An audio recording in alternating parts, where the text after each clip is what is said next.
Welcome to Nerdist Podcast number 772.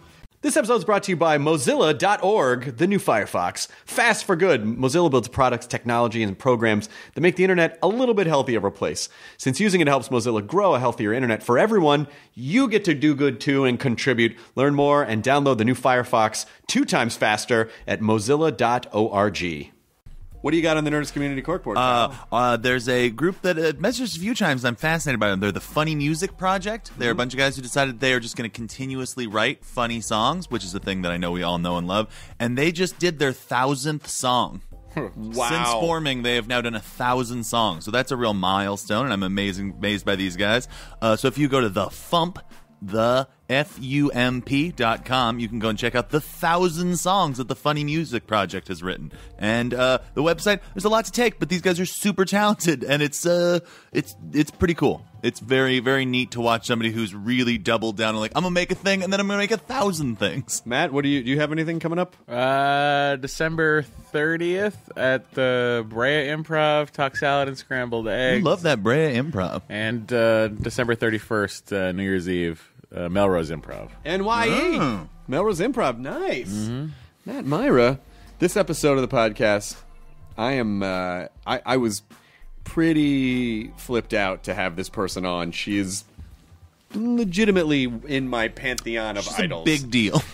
And I got to meet her. This is Kathleen Kennedy. And Kathleen Kennedy is, I mean, just go to her IMDb page and you will find that she is responsible for probably all of the things that you love. I mean, it surely couldn't be, I don't know, let's say Gremlins and the Indiana Jones movies. I went through the list with her. Oh, that's right, you did. Yeah, I went through the list. It's insane. And also, so I got to meet her when I was moderating the Star Wars panel, the Force Awakens panel at Comic-Con. It's just an amazing group of people. JJ's really great and funny. Brian Burke's great and really funny. Lawrence Kasdan and then Kathleen and her husband Frank Marshall were there. And I don't know, we just hit it off. And, you know, even in this kind of like stressful, we got to make sure this panel's all done right. You know, they're very meticulous about it and very thorough and great. But there was a lot. Like, everyone was laughing and fun and funny, and it just elevated my level of appreciation for her. And I sort of just blurted out, well, "Can I ever talk you into coming on the podcast?" And she almost seemed a little taken aback, like, sure, why not? You know, like it. I don't know, because I really did blurt it out like a fanboy. Can you please come on my podcast sometime? And she did. We, you know, during one of the Star Wars press days, she sat down with us, and she's someone that I would want to talk to for hours and hours and hours. I actually emailed her office, and I was like, you know, you think Kathleen would be interested in being a leadership mentor? Like, could I maybe? So listening to that's adorable. Someone I did. I really did. Adorable. That's amazing. Listening to someone who started as some sort of assistant to powerful people and then rose up to run Star Wars, I was very invested in this interview. She's fantastic and just a wonderful person. Kyle, powerful people. This The difference. He can have us both killed. He's at that level. No. You got to go be her assistant, is what I'm saying. Oh. I got to update my resume. Here's the Nerdist Podcast number 772 with Kathleen Kennedy. Katie, roll the squares. Now entering Nerdist.com.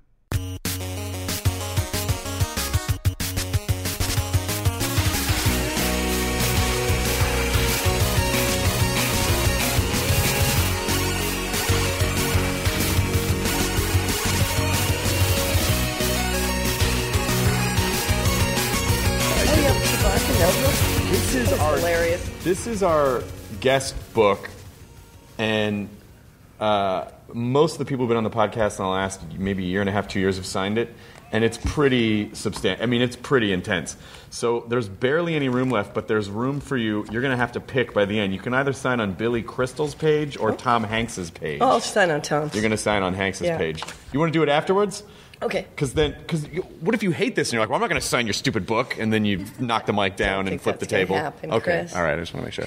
We're in a weirdly large theater, which feels like an operating theater. This feels like an old-timey, the Nick operating theater. It's not the other way around. That would be very distracting. This feels like, well, I flew in from Boston this morning because I did a stand-up at MIT last night. What does that require? Stand up at MIT? Yeah. Just a microphone and a handful of college kids. And what are you talking about?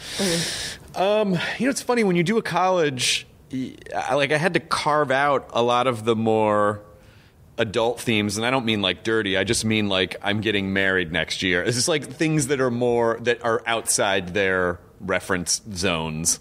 Mm-hmm. So I find that a lot of times if I need to, I'll just chuck the material and just start talking to people in the audience because the college kids love it when you make it about them. Mm-hmm. So that's all it was. But they're MIT kids. Fun. They're pretty smart. Yeah. I accidentally wandered into the Sikh convention. You mean here? Yes. There's a convention of Indian Sikhs. Oh. And I was not in the right space at all. And a security guard was like, I don't think you're supposed to be in here. And I go, are these people cosplaying? And he's like, no. This is legitimately a completely separate thing going on. That's hilarious. So I almost wandered into the wrong thing. But you guys have put together a really amazing, and I don't know how you were able to do it. A nice, low-key, relaxed environment for this thing that obviously everyone's freaking out over so much. It's unbelievable. Yeah, it's pretty exciting. It is low-key. I mean, even wandering around, seeing people, nice. How are you guys? How did you manage to do that? We just got really tired. I know, it's just the end of the year too. It's the end of the year. Yeah. No, I mean, how did we manage to do it? I think it was all part of the plan, obviously, leading up to the premiere of the movie on the 14th. And I think, genuinely, I do think everybody is really tired. They're pretty exhausted. And I know JJ's been working nonstop, 24/7, getting the movie finished, which we just turned over about 5 days ago. So everything's been moving right to the last minute. Every once in a while, I'll just text him and I'll go, "I'm really excited about your space movie," and he doesn't have time, but he always texts me back. Oh no, says, he's amazing. I'm so excited. Yeah, we all are. Yeah. I mean, now we're at a point where we're 10 days out, and we just can't wait to get into the theater and see people react to this. That's what you end up sort of shifting your thinking. It's not about looking at the movie anymore. It's about wanting to watch the audience. So this might sound like a weird question, but it is related. Are you if you have a present for someone, are you good at keeping it a secret, or do you like to spoil it? Well, I'm just going to give it to you because I can't wait. No, I'm pretty good at that. What I'm terrible at are surprise parties. For some reason, I always end up being the one that blows that, where I accidentally tell somebody or I mention something. But for some reason, that's where my problem is. Well, the reason that I ask is because you're of a small group of people who know what the movie looks like. A very small group of people. And how do you keep that in? Because I know you're a fan as much as you are involved, on the creative side. I think we all keep that in and keep it a secret because we know how important it is to everybody to want to walk in and be surprised. That's what I hear from people more than anything, is that they're like, I'm not reading anything, I don't want to know anything, I want it to be a surprise. And I think that's why we've been able to do this, because everybody involved wants to protect that for themselves. Yeah. I've done almost 800 of these podcasts, and I don't ever look at notes, ever. I just like to talk to people. These are just conversations. But you are someone that I've wanted on the podcast for so long, and I know when we got to do the panel at Comic-Con in San Diego, it was even just the pre-stuff was so much fun before the actual panel. And at that time I said, please come on. I would love to have you on. And you agreed. But I'm sure people know this, but you are so responsible for so many things that people like myself that define what we love, and you are at the backbone of all of it. It's unbelievable. So I know people know, but just in case they don't know, and I don't mean to embarrass you, but I just have to quickly go through, just so people get a sense. You're a producer on E.T., you're on Poltergeist, Twilight Zone the movie, Temple of Doom, Gremlins, Goonies, Back to the Future, Color Purple, Money Pit, which is still one of my favorite comedies of the 80s. American Tail, Amazing Stories, Inner Space, Empire of the Sun, Batteries Not Included, Roger Rabbit, Land Before Time, Dad, Back to the Future 2, Always, Back to the Future 3, Gremlins 2, which I also loved, Cape Fear, Hook, Tiny Toons. I mean, all the Amblin stuff. Fievel, Schindler's List, Bridges of Madison County. I'm trying to get through. There's like 60 or 70 of these.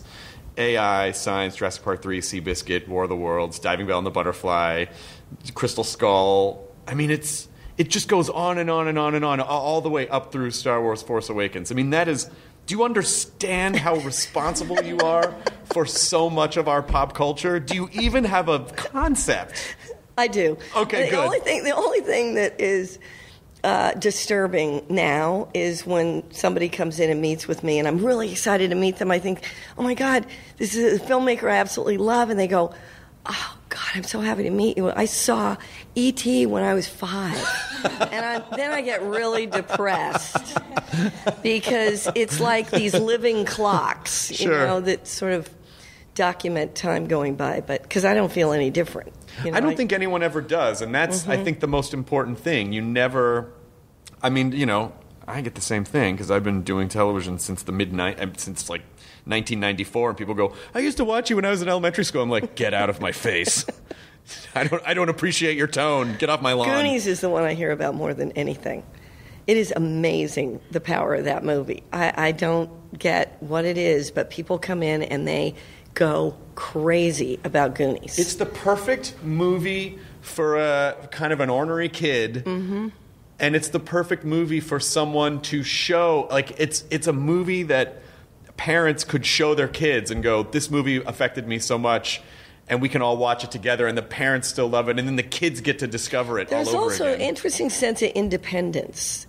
E.T. and Goonies, when you look back at those two movies, and certainly, we didn't think about this when we were making it, but there are things happening in those movies, like when Stephen and I did the re-release on E.T., and you realize that the mom, Dee Wallace comes in and Elliot's faking being sick, and she's like, oh, okay, honey, and then she gets in the car and drives away and just leaves him at home alone. And you're like, wow, that's changed. That's a different time. Yeah, she would be arrested today. No, he'll probably be fine. Yeah. I'll just leave a bowl of water. Maybe there's an alien in the shed who will take care of him. Exactly. But it's, at the start of it, did you have a sense of, there's really something special, like when you and Stephen first started to work together, and did you feel like we are standing at the precipice of what will be a long journey of amazing things that we're going to do? No, I don't think we had that kind of foresight. I think what we had was, between Stephen and Frank and I, we loved doing what we did, and we couldn't believe how much fun we were having, especially when we all did Raiders of the Lost Ark. And when E.T. and Poltergeist, when we were developing those two movies, that was the time that we literally looked at one another and said, oh, maybe we can do more than one movie at a time. That was our business model.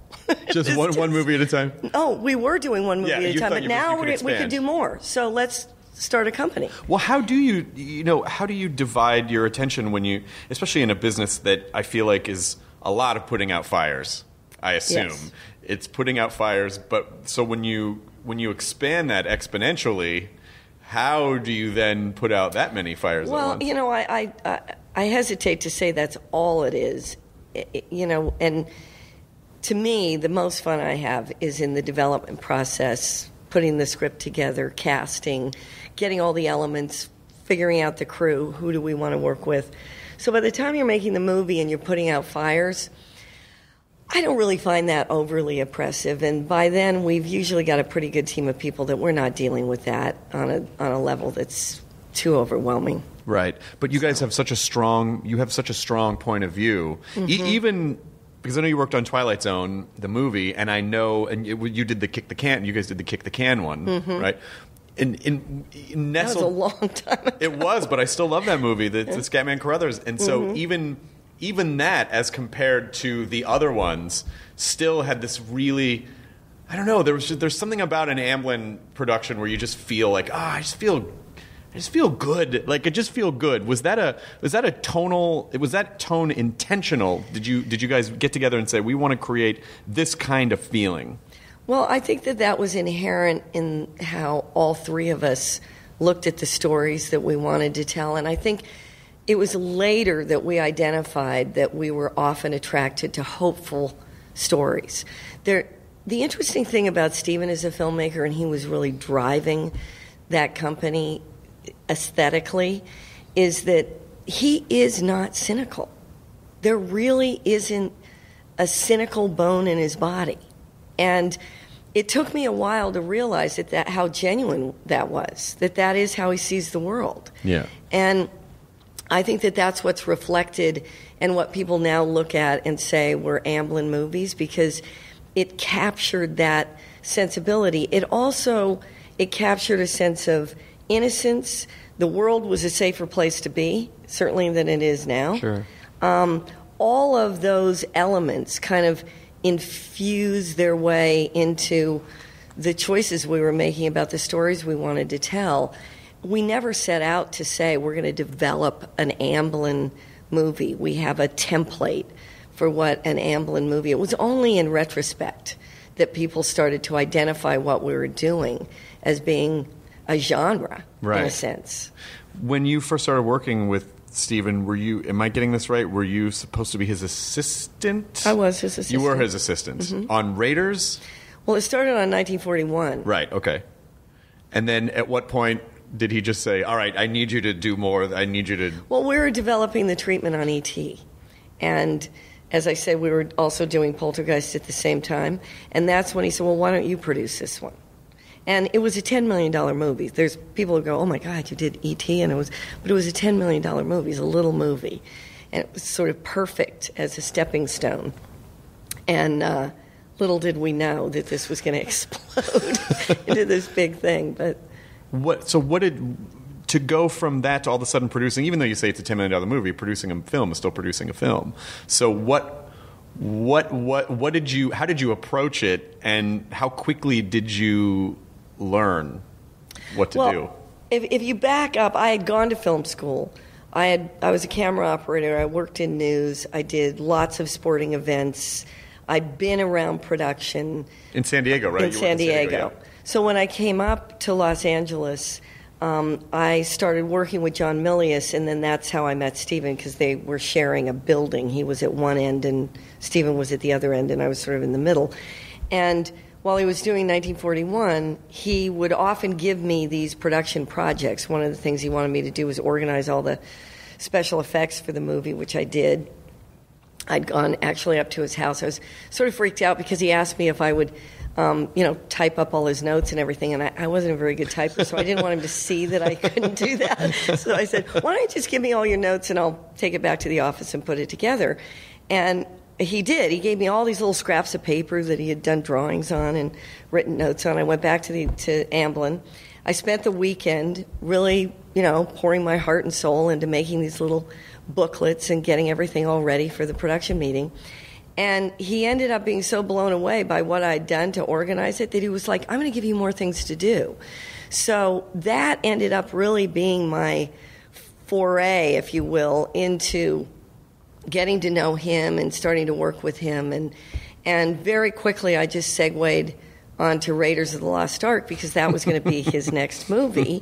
And it's not like you think about things today where there are these big production companies and lots of different people, working with directors. Steven didn't have anybody. So I had this unique opportunity to walk in and do everything. Anything and everything that needed to be done, I got to do. So it was, in a sense, an education that was accelerated way beyond what would probably happen today. And also, it's interesting to hear you say, just the background that you had even getting to that point. There's something about success that I think is a lot of like preparation meeting opportunity. It wasn't like You didn't just trip. I mean, like you actually you seem. It sounded the way you described it. You sounded like no. I was very focused, and I was very knew focused. This is what I wanted to do. And so, but once you get on any film set, obviously there's a learning curve. I assume you know from working in television in San Diego to on the learning curve. So what was something that struck you right away that you realized, oh, okay, so producing a film really is all about this? Well, I had unbelievable mentors that I can really look at. The people stepped in and genuinely helped me. On E.T., there was a man named Wally Worsley. He'd been a production manager in Hollywood for years. He knew everything. And what was great about Wally is he was there if I needed him, but he let me sink or swim. He watched very carefully what I was doing. He stepped in on anything I needed. He was unbelievably supportive. But he also empowered me to, take accountability and be the one on the front line. And that, I owe him a great deal because I so easily could have been on that movie and he did everything and I just stood on the sidelines. But he didn't do that. He really allowed me to step into the job. So that was huge. And then by the time I went on to Raiders, that's when I met Frank. We didn't get married for 9 years, and we didn't date until about 6 months after I had done E.T. But he was also somebody who had a huge amount of experience. He'd been in the director's company with Francis Coppola and Friedkin and Peter Bogdanovich. He made 9 movies with Peter. He'd worked with Orson Welles. He'd worked with Marty Scorsese. So I had Frank, I had Robert Watts, who had done all the Star Wars movies, who was the production manager on Raiders. I had David Tomlin, who was considered probably one of the best ADs in the business. And every single one of those guys were unbelievable to me in giving me the support and guidance. And so, in a sense, I had some of the best teachers in the business. But they obviously recognized that you were worthy of it. I mean, because if they obviously saw, oh, this person's really focused and she's really capable, and she's like, they wouldn't, like, people of that caliber aren't just going to start, it's like, it's not really like a favor. They obviously recognized something about you. Well, it's interesting because I now try to do the same thing with people that are trying to move up through the ranks. I think on a movie, what you do is you look for people who you recognize a sense of good taste, storytelling ability, passion, and you give them things to do, and they do it well, because you have to use a lot of self-initiative in this business. And if you do it well, then they begin to gradually rely on you. Mm-hmm. That's the process. And then there's a out of that reliance, there's a trust that comes with that. And I certainly find that with people that I work with, is that I look for those things that I depend on, because you can't do this alone. Sure. And you try to find people who have similar sensibilities, or people who will test you. One of the things that Stephen has brought up about me that I can reflect on, because I've heard him say it, but I realize in myself I do this, is I have a point of view. And as we would be talking about stories, be involved in development, be on the set, talking about things, I wasn't afraid to say what I thought. And I realize now that that probably had a lot to do with getting me where I am today, because there's a tendency with certainly people like Stephen where people feel intimidated. Sure. And they stand back and they're not willing to say, hey, I actually don't think that's such a great idea. Here's a thought of a different way to go, which is in fact what you're looking for when you're making a movie, is you want people who have good ideas and contributions to make. You want them to speak up. It only makes the process better. And a director's there to be the curator, in a sense, to say, yeah, great idea, I don't want to do that, or great idea, I am going to go do that. And that's where our relationship was forged, is that he began to depend on me to have opinions. Sure. And then execute those. The more successful someone becomes, the more and more people are afraid of rocking the boat, but they're actually not doing any favors. Yeah. They're not doing any favors. And they're not going to grow. if they're not going to, own their ideas. But that's a good leadership tip too, is hearing you say that it's important to trust other people and that you need other people, because some people are such control freaks that they can't, like, I'll just do everything. Like, but you can't do everything. You have to know how to identify people who are experts and just pull it all together. Mm-hmm. So how do you, when you say, someone has to have good taste, which is just a thing that people, it's like difficult. Maybe it can be learned. I don't know, but obviously you all had really good taste. What do you attribute that to? Is that just a happenstance of your personality? Yeah, I don't know. I think one of the things that I find in the people that I love working with is that they're very eclectic and they're curious and they're interested in lots of different things, and they're paying attention to what's going on in the world, and they're growing as a human being, and they're humanistic, and they have values, and that's where a point of view comes from. Mm-hmm. And I think that those kind of values are infused in the storytelling process, and I'm attracted to being around people like that. That's where I think the collaborative art form is so exciting, because you get a lot of people in the mix with strong opinions and well-read and interested in what's going on in the world, and culturally astute. You're gonna have wonderful ideas come out of that. Right. But when you guys are... But it's still tough to know when you're making something, especially if you're so close to it. So in the process, how do you know? Is it just gut? Gut. Obviously some of it's experience, but gut? No, I think it's gut. And I think gradually over time it's experience. I think there's a huge value in experience, because from movie to movie to movie, what it's taught me is I know where to put my emphasis. I know where to concentrate my time.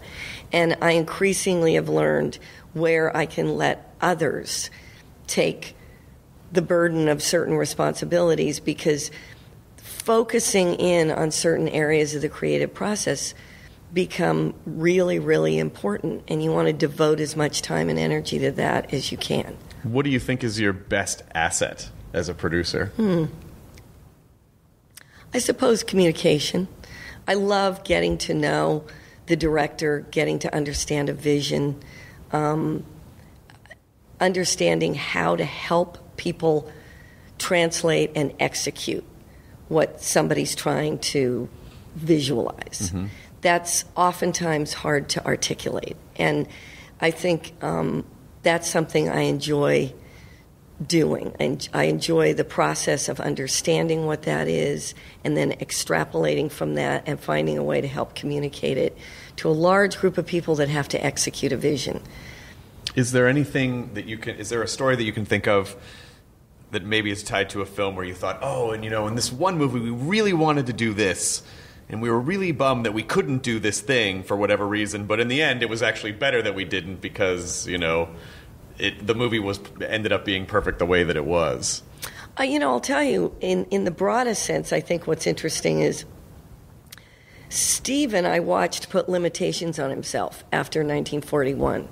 He didn't need a studio to put limitations on him. He put limitations on himself because he knew that if he had an open checkbook and he could do whatever he wanted, he wouldn't make a good movie, mm-hmm. that he needed boundaries. It's sort of like what you do in raising a child. Right. They're going to be better behaved if they understand how to operate within boundaries. And I think movies are very much the same way.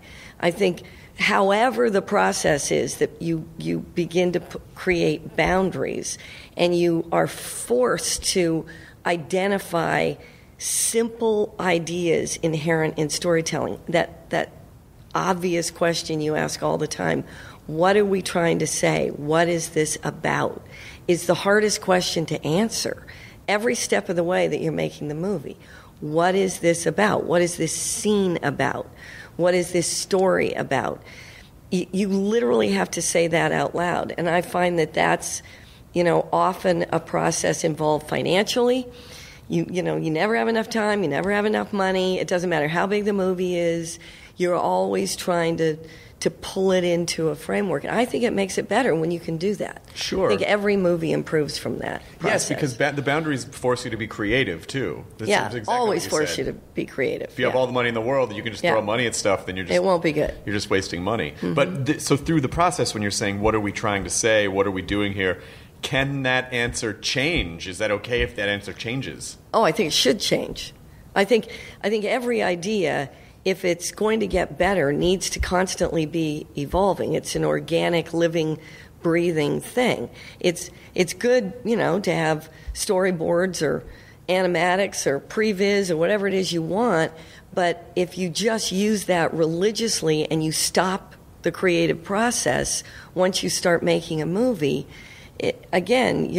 that's not what creating a movie is all about. It's about recognizing how to make those choices along the way, because it's not an exact science. Sure. And if you're shooting outside or you're dealing with elements, there's always going to be things that are going to change what it is you have to do. You have to be flexible. And I find the best directors are the ones that are flexible, that actually love the challenge of things being presented that they have to solve creatively. And flying by the seat of your pants is a part of the process of, that's when the magic happens. It's that thing that everybody talks about between the frames, because it's that feeling of, oh my God, here's this incredible idea that just feels like it, came out of thin air. It's usually like an athlete. It's at that point where you're so connected to the creative process that you channel whatever it is your solution you're looking for. Yeah, but it almost seems like you need the structure to be in place so that you can do that. I'll tell you an example. When I was sitting by the monitor one time with Steven on Jurassic, and about halfway through the movie, we killed the T-Rex. And he was sitting there and he goes, Kath, come here. He goes, we can't kill the T-Rex, because he'd been watching the movie in his head as we're shooting, and we're halfway through the process, and we're nearing this moment where we're going to shoot the scene where we kill the T-Rex. And he was like, no, the T-Rex is the star of the movie. We can't kill him. So we called the production designer, Rick Carter, over, and we literally, right by the monitor, started to talk about how we were going to change the next scene and the entire end of the film as we were making it, so that we could keep our leading actor, the T-Rex, alive. I mean, it is amazing to watch that movie and go, God, it's still... I mean, obviously, the story holds up, but all of the effects... it looks as good as anything... Yeah, and that's at a moment in time where we had created CG effects, in a sense. We'd done the first CG effect in Young Sherlock Holmes, when the stained glass window, the soldier steps out into the church. And that was actually done by John Lasseter and Ed Catmull. Oh, wow. And then we evolved 3.5, 4 years later with Jurassic. And at the time that we were getting ready to make the movie, we were working with Stan Winston. We were building full-size dinosaurs.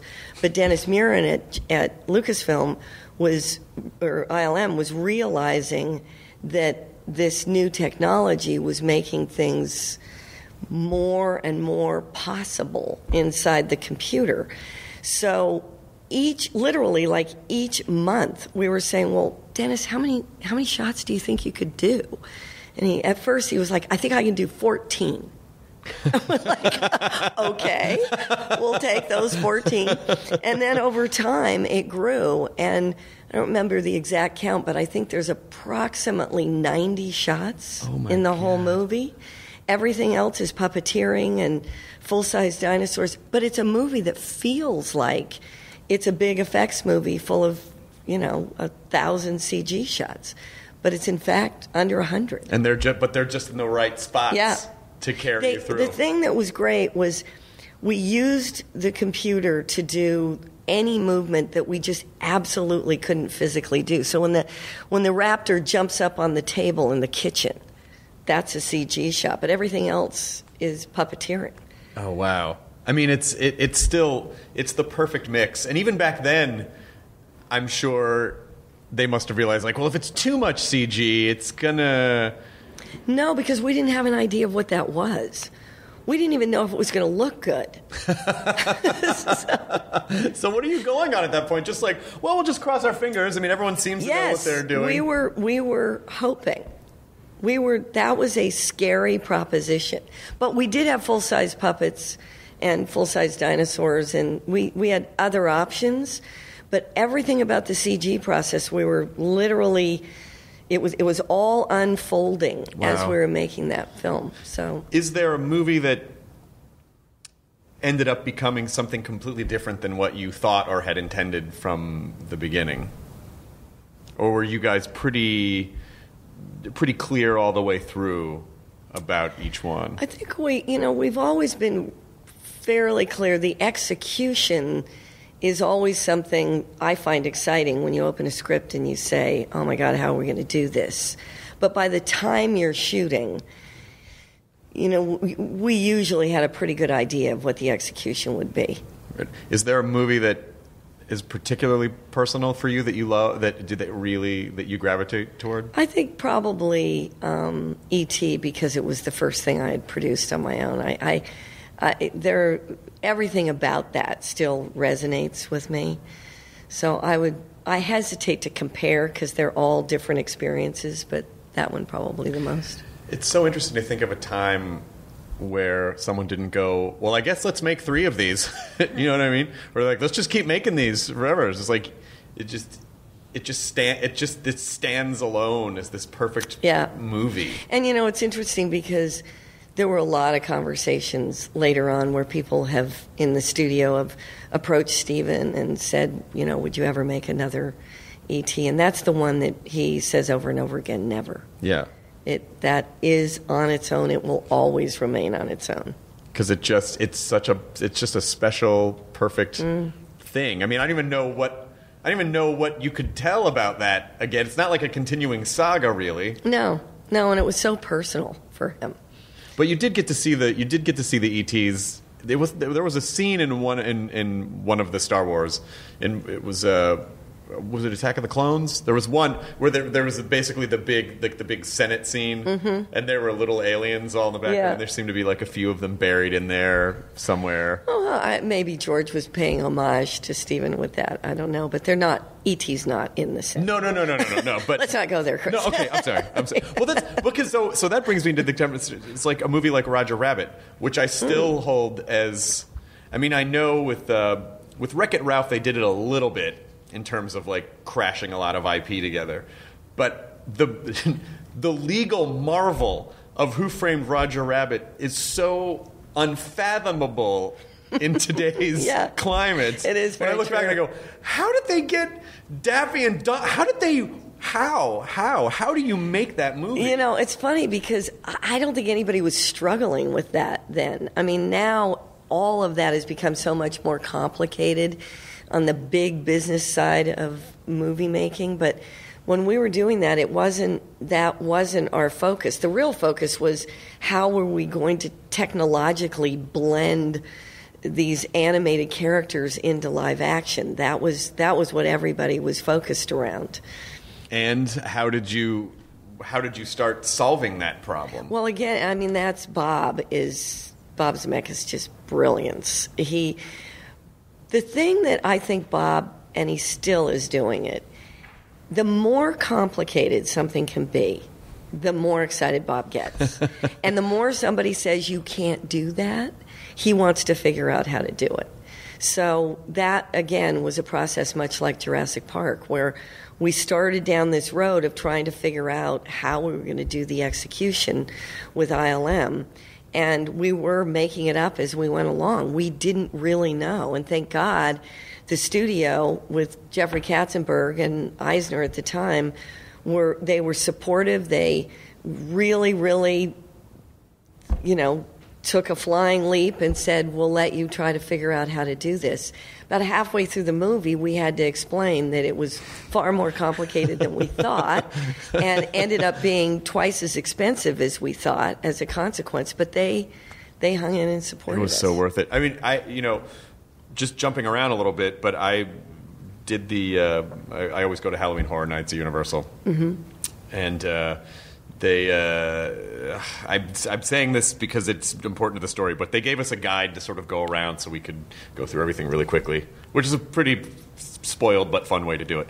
But we were able to kind of walk around and just look at the town of Hill Valley, basically the town square from Hill Valley. And the courthouse is, the structure is there, but the courthouse is kind of hidden behind these stratified layers of other productions that have been on top of it. But, I mean, that's another one where, do you have any idea what you're making as you're making it, or are you just going, well, I think this is fun. I mean, I don't know. Hopefully people will like this. Yeah, I think that's exactly what happened, is that everybody got caught up in believing that they were having a good time and that it meant something to them, but we had no idea. I mean, with both Roger Rabbit and Back to the Future, which were both movies that it really were brainchilds of Bob's. And with Back to the Future, even the title was something that the studio was questioning and saying, that doesn't mean anything, nobody's going to know what that means. Actually, I have a memo still where they were suggesting that we call it Spaceman from Pluto. Like, what? Because they remember Marty McFly, Stan Things got to the comic book? Yes. So, no, it was an insane conversation. Yeah, Spaceman from Pluto. Oh, my God. Now, the total inside joke, and the way that I'll know that people listen to this podcast is when I refer to Back to the Future, I'm going to start calling it Spaceman from Pluto. Spaceman from Pluto. It's got to be Spaceman from Pluto. I mean, that production, too, because you started with an entirely different Marty McFly and then kind of had to start over. That was really bold. I mean, I have to say. The decision, we had always modeled the character after Michael J. Fox. And I think as soon, no offense to Eric, who was trying his best, but Bob realized week after week after week that he just wasn't finding Marty McFly in what he was shooting. And he finally came to us and said, we got to make a change. So Frank and Bob and I decided we would go sit down with Steven and convince him that we had to make a change. We were 6 weeks into shooting. How do you convince someone 6 weeks into shooting? But we were, young and fearless. So we went in and we made the case, and then we showed the footage, and Steven rightly said, let's get Sid Sheinberg in here, and he was the head of the studio at the time. And so we looked at all the footage with Sid, and he paced around the room looking at us like we were all insane. And he said, you people are crazy. And he said, but, if I'm right and I support you, then I look like a genius. And if I'm wrong, I'm going to blame you. But then there's a certain amount of you have to be willing to take blame, too, right? That's the part of it. No, it is part of it. I think that's, owning and taking responsibility for what you're doing when you're taking risks, creative risks in trying new things and with any kind of innovation, that's part of the job. It's, that's, you work hard not to be a failure, but you have to be willing to fail in order to try and do new things. And I think it's something I still think about all the time. It's part of what, it's part of the risk of innovative filmmaking is to be willing to keep doing that. Well, how do you sleep at night? I mean, being fearless, obviously, it has some emotional toll on you, I would imagine. So how are you able to, when you have when you're kind of juggling all these big things, how are you able to separate yourself from that when you go home? Well, to some extent, I probably don't entirely separate myself because my work, I think everybody nowadays, because we carry around cell phones and computers and everything, we can't completely disconnect. But, I have 2 daughters. I have a life. I have lots of other interests. I really try to pour myself into that, and that's how I disconnect from work. But I don't know. I think I've always been fearless. I'm exhilarated by that. I want to try new things. Because I think there's a thing in our culture now where it's, and I'm guilty of it too. It's like, no, there's valor in working yourself until you can't stand up anymore, and grinding yourself. And I don't know. The older I'm getting, I'm like, is there though? Like, isn't the goal to be happy and to enjoy things? I think that absolutely is the goal. I mean, every time I'm involved in a movie, the part of the experience is I want to go investigate the place I'm in. If I'm traveling, it's meeting the people that you meet, and that doesn't necessarily mean just the people that are working on the movie, but getting to know, people in extenuating circumstances, whether, like, for instance, I'm working in London now. I've now, over 30 years, made movies in London. I have as many friends in London as I do here, so it's really wonderful to go into the city, and I have these connections to people who I haven't seen in a while that I get to reconnect with, some that are in theater, some that are in art galleries, some are running restaurants, and that's part of life. That's the great thing, and to be able to travel, and I get excited about all of it. You sound pretty balanced, and you especially. So, just a couple more questions as we're sort of wrapping this up. But how is it been taking over Lucasfilm and sort of and seeing? It's been fantastic. I mean, I will say this is, for anybody sitting out there saying that sounds like a pretty cool job, it is a really cool job. It's a really cool job.